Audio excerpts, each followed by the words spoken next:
What's going on, everyone? Welcome to Movie Emporium's movie review of Ferrari, the newest film from director Michael Mann. So clearly I'm not, I'm on the road. I'm, thinking, hey, I should talk about Ferrari, the newest Michael Mann movie starring Adam Driver, Penélope Cruz, because you know what? What's better way to talk about this movie than being on the road? So with that said, Ferrari is, of course, the newest film from Michael Mann that is about Enzo Ferrari himself. It's a story about his kind of collapse, how he eventually sold off his company, and it's also about his marital affairs with a woman who's played by Shailene Woodley, who he has a kid with, while dealing with the loss of his kid, who is with his current wife, who's played by, of course, Penélope Cruz. It also leads up to the 1957 Mille Miglia, which, of course, was a tragic event, and it's basically the story about how does Ferrari deal with his collapse of his company, how does he deal with the after effects of the Ford versus Ferrari situation with the Le Mans.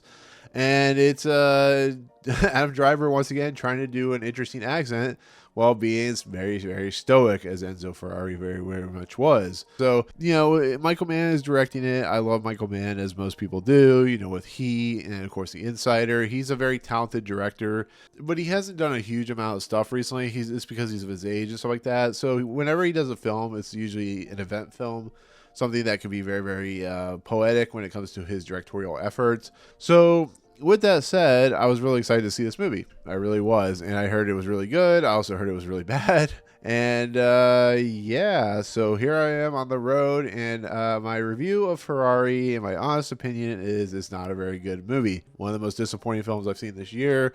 I think like a lot of films that Michael Mann is known for doing, he's known for his slickness, his style, but not necessarily his storytelling.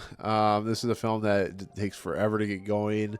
Adam Driver is miscast to all ends in this film as Enzo Ferrari. He is playing like he did in House of Gucci as just a weird kind of stereotype character, and it just doesn't work. It really doesn't. Like I said, the car sequences, the races, interesting, and they are very, very violent. They're especially the 1957 Mille, which had some unfortunate passing away of some children. And it's a film that really struggles under its own weight of pretentiousness that really kind of shows that it's just not a very good film. Really struggles under the fact that Michael Mann is known for doing his digital technology with like digital cameras and stuff like that, and it feels like he is kind of gone the opposite of where he started, which was creating really interesting, really competent, really well regarded films, and now he's creating like Black Hat and stuff like that, which I heard the director's cut was fine, but I don't know, I just never found this movie engaging at all, and that's a problem.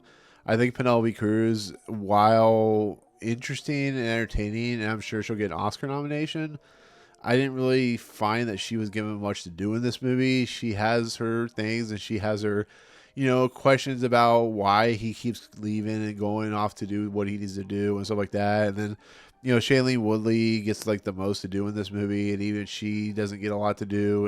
And I think overall, I wanted something completely different out of this movie than what I got, with Michael Mann and his ability to craft interesting stories. I just felt like there was so much weight attached to the story that, no pun intended, that when it went into like fourth and fifth gear, or maybe first gear, it struggled to stay that momentum. And it just, like what happens in this movie, it crashes and burns so quickly. And it's just a very boring story. It really is. It's like there are times where the characters will be talking. For instance, Patrick Dempsey is playing a French guy or an Italian guy or whatever he's trying to play. And it's really off-putting, and I don't know. It feels like a bunch of weird stereotype characters, to be fairly honest. I didn't get it. I don't understand it. And I don't know what happened here. Like, for a movie that I was really looking forward to, Adam Driver, man, sometimes you just pick the wrong projects, and maybe that's what the problem was here. It's just, like House of Gucci, he's worked with some of the most talented directors of all time, but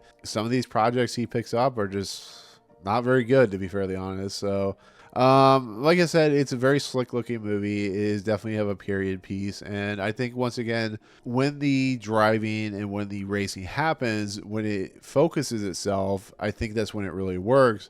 And that's when it's most engaging, because the trailer for this film is definitely not engaging. I mean, it's definitely engaging. It makes it feel like a much more interesting, much more different film than what we're presented here, which may upset a lot of people because they think, like look at Driver, whatever the Ryan Gosling film was. People were expecting it to be like a huge action film, and it turned out to be more of a dramatic kind of armed robbery type of film, kind of that nature. And that's the same thing here, where it plays off. It's like it's gonna be like a one big dramatic, tense like race sequence, and it turns out to be much more of a character study drama that falls apart pretty quickly. So overall, I just didn't like this film. It's gonna be one of my most disappointing films of the year, just on the simple fact of who's involved and what's involved and how people are involved. And yeah, it's 2 hours and 20 minutes of sluggishness. That's all I can say. So overall, can't recommend it. So there you go. Anyways, with that said, that would be my take on Ferrari, the newest Michael Mann film, premiering on Christmas Day. Comments below, as I always say, let me know what you think of this film if you see it. Did you like it? Did you not like it? Clearly on the road, so I shouldn't be even doing this review. I'm kidding. Of course, I'm in a green screen, as you can see, things flickering in the background. But with that said, that's it. Thank you so much for watching, and as always, if you like what you see on this video, awesome, hit the subscribe button to join Movie Emporium. Hit that notification bell top to find what's coming next, and if you like this video, awesome, hit that like button. As always, we'll see you guys on the next video. Peace out.